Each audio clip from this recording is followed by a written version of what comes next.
আমি এত কাইন্ড, আমার নিজেরই বিশ্বাস হচ্ছে না। এটাকে আমি পাবলিক করবো না প্রাইভেট করব?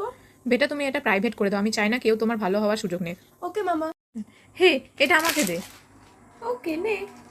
না বাবা, আমার খেয়ে কাজ নেই, কবেকার এক্সপায়ারি তার ঠিক নেই, তুই খা। ঠিক আছে। আরে সোনিয়া, তোর কাইন্ডনেস কত রে। খারু সুস্মিতা তোর সাথে এরকম করলো আর তুই ওর সাথে অত ভালো করে কথা বললি।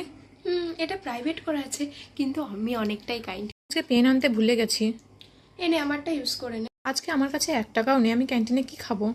এনে তুই আমারটা নিয়ে নে। এটা আমার জায়গা, তুই এখান থেকে সরে যা। ওকে সরি। সোনিয়া, তুমি আজকে আমার রুমে এসে দেখা করো। Okay ma'am. ম্যাম আপনি ডেকেছেন? হ্যাঁ, আমি কদিন থেকেই দেখছি তুমি সবার প্রতি বেশি দয়ালু হয়ে গেছো। তোমার কাইন্ডনেস স্কোর কত?